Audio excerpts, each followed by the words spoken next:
Well, the 2026 season did not go as planned for the Pittsburgh Pirates, who won 75 games, certainly improvement over last year, but was kind of hoping we'd be in the hunt for like the last wild card berth. Our run differential was minus 64 or a negative 64 if you prefer. Pre-All-Star break, 42 and 55. Bit better post-All-Star break, a game over 500. The story here was the bullpen, I guess, is the main story. You can see we ended with the worst bullpen ERA in the NL at 5.22. This ERA in mid-June was 6.20. I've just never had a bullpen like this before. We'll get into it and what went wrong. I mean, our offense wasn't bad. Fourth and runs scored. The starters' ERA was actually around top 5 for the first half of the season and then kind of took a dive. And once again, the defense has just sucked. It's been difficult to find a shortstop and center fielder, but it's also like, I don't know if it's out of the park 26 thing or if I don't know, it's like a bug. But like, I also have guys who have like 55, 60 range and are playing like either right field, left field, second base, and they're like negative double digit zone rating, like negative 10, negative 15 zone rating, which is not really what I would expect. I would expect maybe like low negatives, anywhere from like +5 to -5 maybe for those guys. But this happened to multiple people. I've replaced one of my bench coaches to help with my outfield coaching, but I don't know how much of a difference that makes. Let's look at the lineups, or actually probably makes more sense since I last left you at the beginning of the season just to show you the trades that we made. Here's where we replaced our pitching coach. We also fired Shelton. We moved up our AAA coach, who looks like a strong coach, and we went 58 and 65 after he was hired. You can see our pitching coach, Matson, we went 54 and 57 with a 4.48 ERA.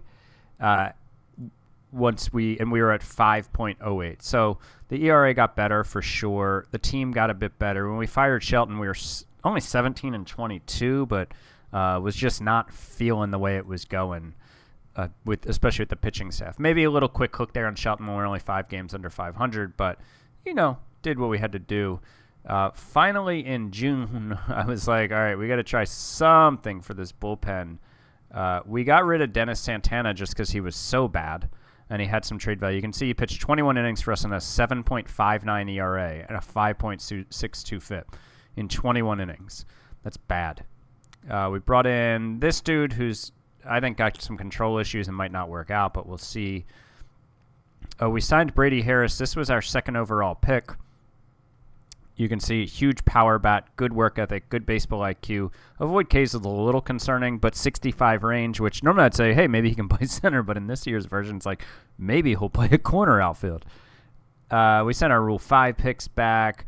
Then finally, we brought in 2 relievers. We traded a young pitcher, 23-year-old Anthony Solometto, and a youngish pitcher in Braxton Ashcroft, who just turned 27 now.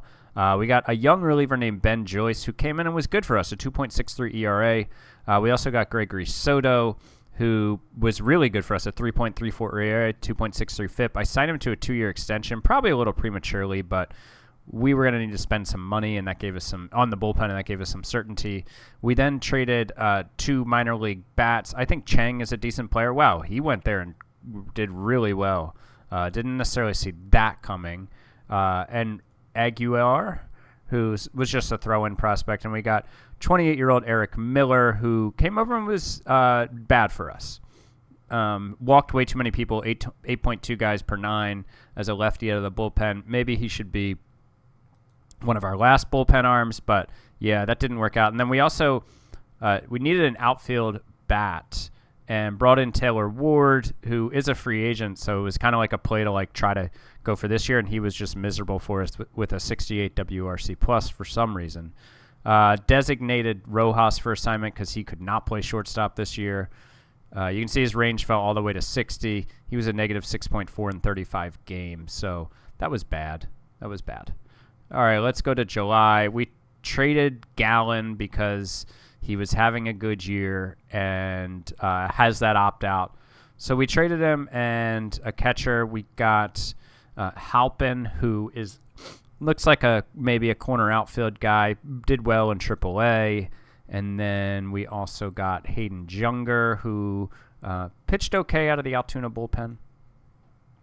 And then we traded Bo Bichette to the Chicago Cubs. We got Jackson Wiggins, who is a very raw 25-year-old. I'm not sure it's going to work out for Jackson with how raw he is at 25, but we'll see. And then we also took a chance on Owen Cassie, who is out for the year with a torn labrum. And I don't know, maybe he'll be in the mix next year. We have a lot of outfield guys. We're going to need to make some moves probably. We then traded Spencer Horowitz to the Cardinals. We got an older reliever who we don't need. Tekoa Roby was the headliner here. I think this is a decent pitching prospect. He did pretty well in 9 starts in Double-A. And then we traded Ryan Presley and a throw-in prospect for this guy who is targeted as a bullpen guy, but is one of the top 100 prospects in baseball. And honestly, with a 35 stamina and a 45 changeup, I think could maybe start. He dominated Altoona after he went down there. That's his first taste of Double-A. So those were most of the... Oh, wait, where's this? Oh, yeah, and then we traded... Hold on. Oh, we traded Danny Jansen to the Nationals. We got Dylan Cruz, who is not really, panned out great in this game. You can see he was rough for the Nationals last year. He's doing okay for him this year, and then he was just horribad for us. Really quite bad. So those were the moves we made. Let's look at the team. Endy Rodriguez with a 148 WRC plus and 4.9 WAR. Breakout season for the catcher. He progressed a lot, and his framing was fine. O'Neal Cruz, a good season for him. He kind of played all over the diamond as we shifted guys around. He's a positive fielder everywhere, which is nice to see. Lawrence Butler, a 123 WRC plus, and he's a positive in right field. Nice to see. Matt Olson, 2.5 WAR, 119 WRC plus. He slugged 434, which is down a bit for him. So not a great year. He only hit 22 bombs, but not a bad year. It wasn't a bad year. Nick Gonzalez didn't do anything for the Braves, so we're fine with that trade still. Steeping some tea here. Let me take a sip. Let's see if this is ready. Yeah, it's still a little hot though. Andrew Pinckney, who you might remember we brought over last year from the Nats. He came up, and his bat was good, but even with his 65 range, although OSA says it's only 60, he was just really bad in center field with negative 6.2 in 27 games. Tamar Johnson, the 55 range, both from us and OSA, really good bat, 114 WRC plus, but the negative 10.2 in just half a season of games at second base is just not going to cut it. I don't know, man. Brian Reynolds, because of his fielding is so bad, he's a DH, and he was like a league average bat, which is a below average DH. Cruz, we covered already. Susak, I think he's showing that he could be a backup catcher maybe. Taylor Ward, we talked about. Pagura came up, and we gave him some time as our shortstop. You can see he put up negative 3.1 zone rating in 62 games, so that's not going to cut it. Zach Cole is a young guy who just strikes out too much. Well, he's 26 now. His center field, though, he can play center field. He can go get it in center field. So, but I just don't know that this bat's going to play well enough. Maybe we can send him to the lab and try it, but I just don't know that that's going to work. This was an international free agent that we signed for a really low-money deal. He did really well in AAA. We then called him up, and he just didn't do anything to establish himself. And then Mike Boev, who we got from the Orioles last offseason, a very bad first 22 games for him. Pitching side of things. Let's go by WAR. Paul Skeens, decent season, 4.3, 4.2. ERA was 24% better than the league average. FIP was 22% better than the league average, so pretty good. Jared Jones, the ERA, a rough 5.02. The FIP, a much better 3.97. Soto, you can see, had a good year for us. Wow. Chandler, pretty decent season from him. Kendall Graveman, same thing. The FIP much better than the ERA, which you're going to get when you have fielding as bad as us. Tyler McGill was a free agent we signed to come in when our bullpen was really struggling and ended up in our rotation after we traded Gallen. He did pretty well. Moldzinski, decent season. Wentz, decent season. Joyce suffered from... his ERA was way better than his FIP. That's interesting. Suarez was another veteran we signed when we were struggling. And then from here, it just gets horribad. Just gets bad. The FIPs aren't terrible. The ERAs are way worse, but yeah, I don't know, man. We're going to have to figure some stuff out for sure. We are going to have to figure some stuff out for Sure. And I'm just not quite sure what to do yet. I haven't mapped out my offseason. Standings wise, you can see the Yankees and O's and Red Sox all made it. Then the Guardians got the last wild card spot, and the Twins. The Mariners winning 80 games to run away with the AL West. That's special. The Braves, Nats, and Phillies all made it. The Cubs winning a whole 84 games made the postseason, and then the Diamondbacks grabbing a wild card spot, and the Dodgers winning 114 games. The next best was the Yankees at 96. So it'd be pretty funny if they just went out in the first round. Yeah. So let's go ahead. Well, actually, let me show you this. Let me show you a few things. You can see here this is leagues combined. Gunnar Henderson led all batters with 8 WAR. Mookie with 130 ribbies. Judge 50 home runs. Rafaela 318 batting average will win the AL hitting crown, and Mason Wynn in St. Louis with 315 in the NL.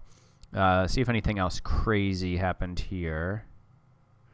131 walks from Soto is pretty nice. Yeah, Mookie Betts had a really good year, huh? At age 33, 161 WRC plus 5.2 WAR. That's awesome. All right, pitching leaders. Drew Rasmussen of the St. Louis Cardinals with a 2.45 ERA. And he's under contract he's got a team option for $8 million. I'm thinking they'll pick that up. Ooh, Corbin Burns winning the league win title, because that's a highly coveted award. Duran, let's see. Corbin Burns pitched 222 innings. Max Fried, 6.9 WAR. Ooh, Andrew Painter, Tarek Skubal, Chris Sale, and Reynaldo Lopez. Taj Bradley with 217 Ks. Ooh, Paul Skeens is there.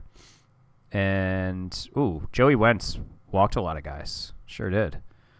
Ks per 9. Skeens just 0.1 behind Sale for the lead. 2.73 FIP from Max Fried. That's pretty nice. Andrew Painter leading the league in RWAR and ERA plus. That's pretty good. This guy is in the minors, but he led the league in holds. Is he on a rehab assignment? Congratulations. You led the league in holds, and then you got optioned. I love that. Oh, that's just the on pace for it. It's projected batting. Player development-wise, I'll show you a couple of these guys. Edgar Garcia was our big international free agent signing in the offseason, and as a 16 and 17-year-old, he really did well. Or I guess he was 17 the whole season. Really did well in rookie ball. Connor Griffin was hurt some. He only played 35 games in A-ball. And he started the year in rookie ball. He only played 7 games there, though. But it was pretty good. This is the guy that we got in the trade. Wyatt Sanford really tailed off in he was doing well in high A, and I promoted him. Then wasn't as good in Double A, but he's only 20. So Roby just outside the top 100. I like that trade already. Garcia was a young catcher who we signed. He's 17, international free agent, and held his own in rookie ball. Was there anybody else that we need to talk about here? Shalem Polanco, I think, had a nice season. Oh, no, he didn't. Never mind. Thinking of somebody else. Let's see. Yeah. Cam Canarella is our 6th overall pick from 2025. His bat just wasn't very good in high A, and he just turned 23, but his glove was good, so we'll take that. But yeah, so let me think about what this team will look like next year. I think Skeens, Jones, and Chandler are obviously all back. Wentz's arbitration, he just walked too many guys. I don't think he's bad as a depth option, maybe a 5th or 6th starter. And then Tyler McGill, pitched really well, and he's arbitration eligible. I see bringing him back as a bullpen guy. Graveman had a decent season, 3.97 ERA. His FIP was exactly a run lower. That'll bring him back. I think all 3 of these guys here, Graveman, the guy Carmen, and Gregory Soto will all be back. Ben Joyce, I think, could be back. And then after that, it's just not great. So I think maybe you put McGill and these 4 guys in the there's 4 guys in the bullpen, and then from there, I'm just not sure that any of those other guys will be back. So that leaves room for 3 bullpen arms, and I really think at least 2 of them need to be set up or closer guys, back-end guys. We've got to fortify this bullpen, and we've got to fortify this defense. And the main places we need to do it are second base, center field, and shortstop.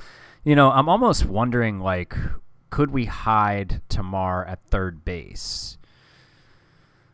He wasn't as bad there. I don't think third base defense is as important, but, because that way we could put O'Neal Cruz at second base where he's proven himself worthy of the job. He can hold it down. So, let's just look at this for a second. Could we put Tamar there, right? Oops, Tamar there. And this is just a rough sketch.